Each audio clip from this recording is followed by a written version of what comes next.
Namaste everyone. Welcome to our fourth lecture for the lesson Mechanical Properties of Fluids. Now, as usual, the objectives are there on your screens. Today we will be discussing about the pressure that is in excess that always acts on a liquid surface that has a curvature. And based on that, we are going to try and derive some mathematical formulae to calculate this excess pressure inside three different spherical surfaces, an air bubble inside a liquid drop, and a soap bubble.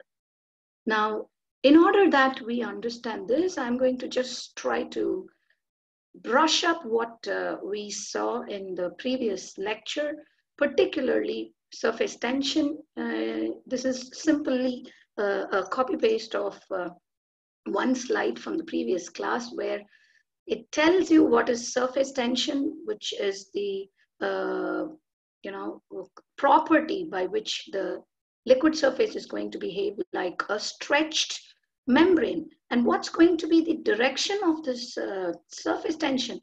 It's going to be tangential to any given surface, and it always acts perpendicular to the imaginary line element that we take on the liquid surface. And another thing that we have to remember here is this surface tension is the definition or the calculation that we are going to make is the force acting per unit length on a liquid surface. So that means if the liquid under consideration or the spherical droplet under consideration has more than one free surface, that means your surface tension will double.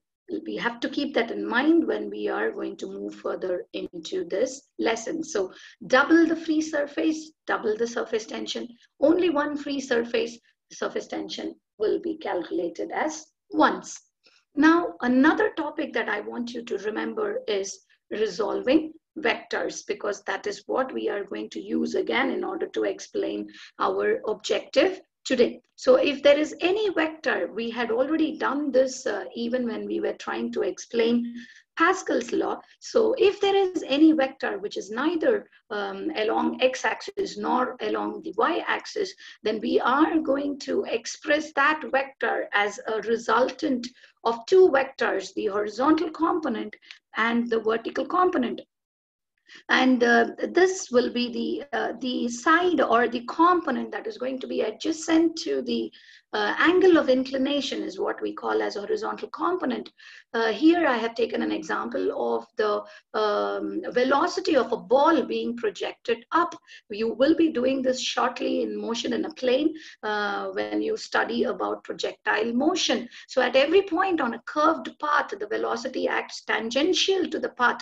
That is what is shown by this vector. And this vector, if the angle of projection is going to be theta, can be resolved into the horizontal component and the vertical component. Suppose if a vector is going to be in this direction, then so I'm going to call this as my horizontal component, and this is going to be my, so suppose if this is vector r, then this I'm going to call it as Rx, the horizontal component, and this I'm going to call as Ry, the vertical component. This is going to be theta. Then Rx will be R cos theta, while Ry will be equal to R sine theta. So whether the vector is facing up or facing down, accordingly, your vertical and horizontal components will be resolved. Let's try and remember this also before proceeding into the lesson. If you have any doubts regarding this, kindly go back and watch the first video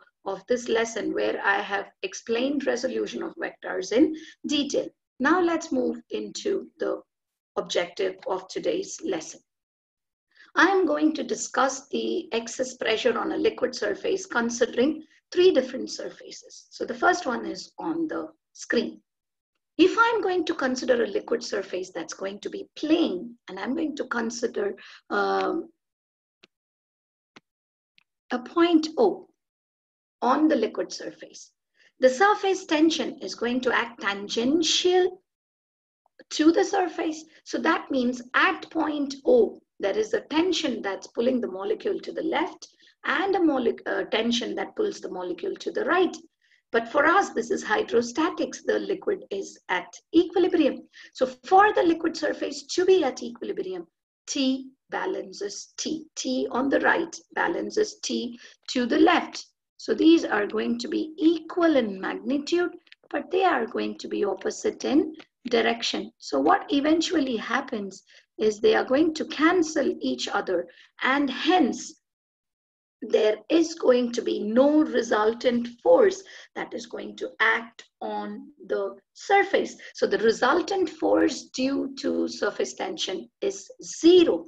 So what is going to be the result of this? The pressure on the liquid side, if there is going to be a pressure on the liquid side over here, this pressure on the liquid side is going to be equal to the pressure on the vapor side. So that means I'm going to say pressure on the liquid side is equal to the pressure on the vapor side. That is the pressure that is the surface that is exposed to atmosphere. The pressure from there is equal to the pressure from inside the liquid, and these two make the surface plane. So for a plane surface, these two pressures are equal and there is no excess pressure on any side of the liquid medium. Now suppose if the liquid surface is curved. So I'm picking up that liquid surface, the curvature, which is convex first, and then we will pick up that which is concave. Now look at the convex surface. If I'm going to consider again another point O on the surface of the liquid, you can see that the surface tension acts tangential at that point on either side. But that vector, if I'm going to pick up this surface tension over here, it's neither along the x-axis nor along the y-axis. So I am going to consider this force, this tension, as the resultant of two components, one along the horizontal and one along the vertical. Now, if I am going to consider any point on this surface for that matter, there is going to be another tension which is going to act on the right side. So if I am going to pick up this tension as the tension on the right, so let me pick up this tension as tension on the left, and then let me pick this as tension on the right. So if I'm going to pick this, I am going to consider this as a resultant of two components, one along the horizontal and one along the vertical. Now, if you look here, again, for the same reason that the surface is at equilibrium, the horizontal component, so if I'm going to take this as TLX, and I'm going to take this as TRX, so the horizontal components of TL and TR, they are going to be equal in magnitude, but they are opposite in direction. So they are going to cancel out each other. So there is no resultant force along the horizontal. But look at what is happening along the vertical. I have TLY acting in this direction, and I also have TRY acting in the very same direction. So they are going to add up with each other, resulting in a force in the downward direction. Again, because the medium is in equilibrium, there should be an excess pressure that has to be acting from inside the liquid surface to keep the surface at equilibrium. And hence, for a curved surface that is convex in nature, the excess pressure on the liquid surface is going to be greater than the excess pressure on the vapor side. So what are we going to understand here now? The excess pressure over the liquid side is greater than the pressure over the vapor side for a liquid surface that is going to be convex in nature. Now, what's going to happen?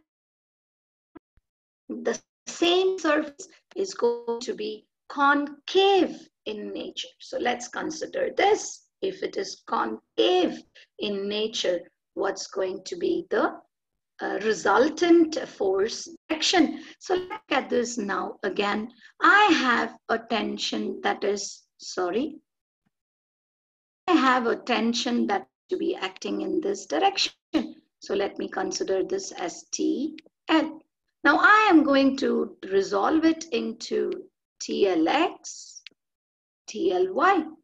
But at the same time, I have a tension in this direction, TR. So if I'm going to resolve it, this becomes my horizontal component and this becomes my vertical component. The same explanation as we provided in the previous case, the horizontal components are going to be equal in magnitude but opposite in direction because the surface is in equilibrium. So they cancel out each other, whereas these two components which are in the same direction are going to add up. So the resultant force is going to be acting away from the liquid surface, outward from the liquid surface. And in order that the surface be balanced at equilibrium, the excess pressure is going to act from the vapor side, and hence the pressure over the vapor side is going to be greater than the pressure from the liquid side. So the excess pressure is on the vapor side. But if you look at both these cases, whether it is going to be the concave surface or the convex curvature, if the curvature is going to be convex or concave, if you look at it carefully, you can see that in both the cases, the excess pressure is on the concave side of the liquid surface. So whether it is the vapor part or the liquid part, if you look at this, where I have summed up all the three cases, the excess pressure is always on the concave side. See over here, the liquid surface, the liquid is on the concave side here, the vapor is on the concave side there. So for a curved surface to be in equilibrium, what is going to happen? The excess pressure always is on the concave side. The pressure on the concave side is greater than the pressure on the convex side. Having understood this, let us look at the mathematical part of calculating this excess pressure for three different cases. The first one I have considered here is a liquid drop. Now we definitely know that because of its spherical shape, the pressure inside the drop is greater than the pressure outside. We just now saw that the pressure is always greater over the concave side. So the pressure inside the drop is greater than outside. And how does this pressure act? It acts outwards, normally outwards. We saw this even in the previous class, that they are going to act radially outward. So if I'm going to consider this drop, and let us assume initially the radius of the drop was capital R. This is going to be the initial radius. And because of the excess pressure, the greater pressure inside the drop, let us assume has slowly increased the radius of the drop by a factor dr. Okay, so let's move into the mathematical part of it. If I'm going to consider the surface area initially, what am I going to write about it? It's a sphere, it is spherical in nature. So I'm going to write the initial surface area as the surface area of the sphere of radius r. So I have it as 4 pi r square. Now we have assumed that the excess pressure has increased the radius by dr. So what's going to be my final surface area? Surface area. Surface area final. If I'm going to consider the surface area final, it's going to be 4 pi into the radius has increased to dr. So I have r plus dr the whole square. Now, if I'm going to expand the identity and I'm going to write it, I'm going to write it as r square plus 2r dr plus dr square. Now, what do we know about dr? Dr is a very, very small quantity. And when I'm going to square a small quantity, this is going to be negligibly small. So I am going to neglect this component, this term, and I'm going to consider only the first two terms. I have 4 pi r square plus 8 pi r dr. This is going to be my final surface area. So what's going to be my increase in surface area? I'm going to find out del A. What's going to be the change, the increase in surface area? So I'm going to simply go subtract. If I'm going to consider this as 1 and this as 2, if I'm going to subtract the final surface area from the initial surface area, what am I going to get over here? You can see 4 pi r square gets cancelled off, and I'm going to have it as 8 pi r dr. Please remember this. This is the increase in surface area, which is del A. Now, we know that surface tension is also defined as the work done in increasing surface area to the increase in surface area. So I am going to say T, the surface tension acting on the liquid surface, can be written as the work done in increasing the surface area. So I'm going to say W, the work done in increasing the surface area, divided by del A. Right? So what is going to be the work done in increasing the surface area? So I can write it as T times del A. Isn't it, children? And I'm going to keep this as my equation 3. Correct? W is equal to T times del A. But we also know that work done is equal to force into distance moved. Can I not say that? So I'm going to say W, the work done. Initially, I can write it as T into del A, and del A I found as 8 pi r dr. So I'm going to keep this as my equation 3. But what do I know about work done? Work done is also equal to force into distance moved, right? Now, what is the force that is acting from inside the air bubble? It is nothing but the excess pressure times the area. So I'm going to say, if I'm going to consider the excess pressure as P, that times the area over which it is acting, that is 4 pi r square, into the distance moved is dr. I'm going to take this as equation 4. But don't you agree, children? These both are one and the same. Work done. Work done due to surface tension to increase the surface area. Work done by the excess pressure, to increase the surface area. So 3 is nothing but equal to 4. If you are going to increase 3 and 4, what am I going to get? I'm going to get P times 4 pi r square dr is equal to T times 8 pi r dr. So what gets cancelled off over here? My pi, my dr, and r, and 4 cancels this off by 2. So what do I end up getting? I end up getting the excess pressure P to be equal to 2T by R. Isn't that clear, children? So I have got my P as 2T by R. And this is going to be the excess pressure, which is going to be inversely proportional to the radius of the drop. Smaller the drop, greater the pressure, and greater the radius of the drop, lesser the pressure inside. So this is going to be the expression you will be using in order to calculate or to measure the excess pressure of a liquid drop with a given radius and the surface tension, because surface tension depends on the given liquid. Now, if this is going to be the surface tension for a liquid drop, what is going to be the surface tension of a soap bubble? You can see a soap bubble over here. Again, for a soap bubble, because of its spherical shape, the pressure is going to be excess from the inside, that is the concave side of the bubble. But what is the major difference between a liquid drop that we just now considered and this bubble that we are looking at now? I hope you got it.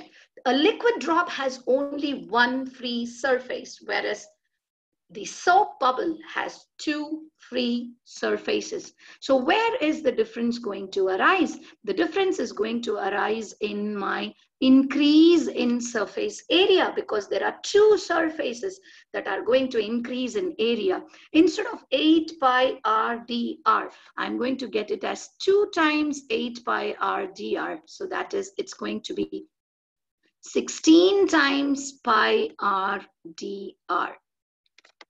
And the work done is going to remain the same, because the work done is going to be from inside the surface. So the work done in the case of the surface tension is going to be T times 16 pi r dr, while the work done by the internal pressure is going to be P times 4 pi r square dr. Isn't that true, children? So if we are going to equate these two work done, we will be ending up getting P is equal to 4T by R. This is expected because a soap bubble has two free surfaces in comparison to a liquid drop that is going to have only one free surface. Is that clear? When you are going to be asked to derive an expression for the excess pressure for a soap bubble, please remember, I have started doing only from del A, but you will do it right from the beginning, starting from initial surface area to final surface area, difference in surface area. You will begin saying surface tension is nothing but the work done per unit area, and you will proceed to prove P is equal to 4T by 2R. Again, it's doubled because of the two surfaces that are free for a soap bubble. Now, this is an air bubble, but an air bubble within a liquid surface.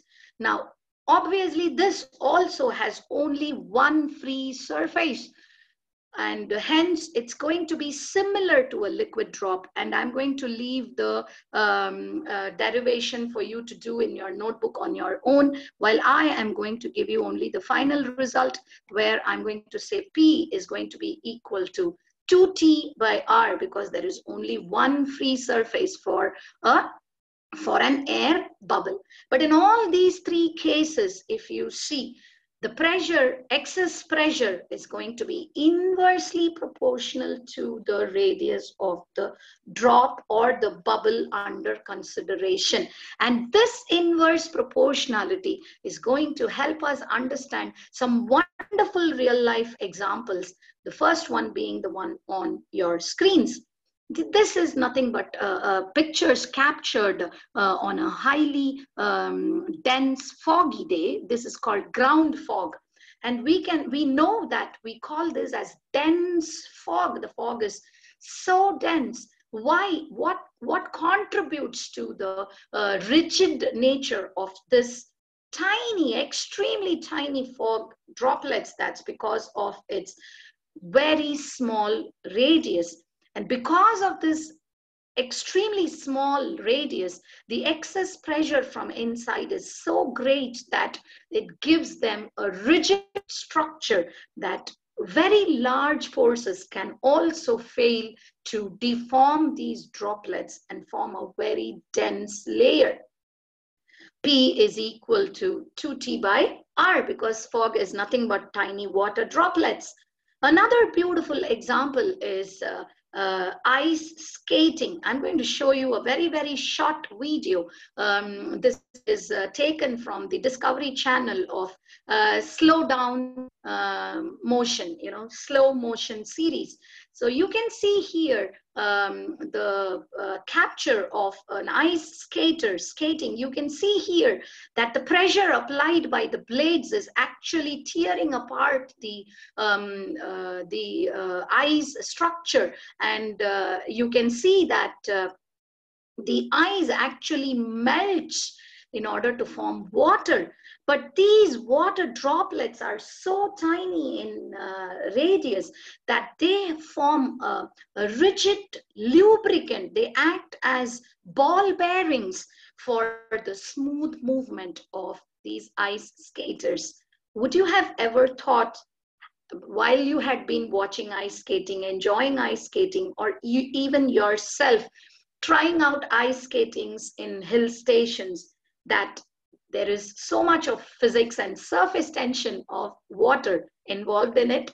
Now you got to know about it. Anytime you're going to watch or to perform such an activity yourself, please remember it is the surface tension property of water that actually enables you to have a smooth skating. We come to the end of our lesson.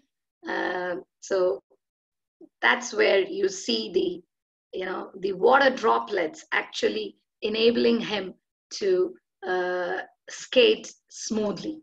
So that's about our lesson today. I hope we would have achieved these outcomes.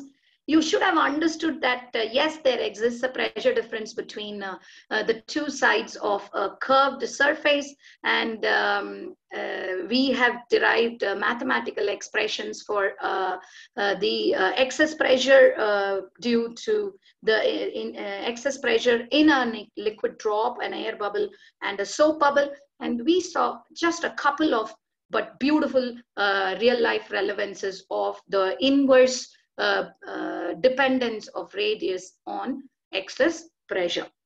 I will be seeing you next with another hydrostatic phenomenon, that is capillary action, with some more beautiful examples. Till then, stay safe.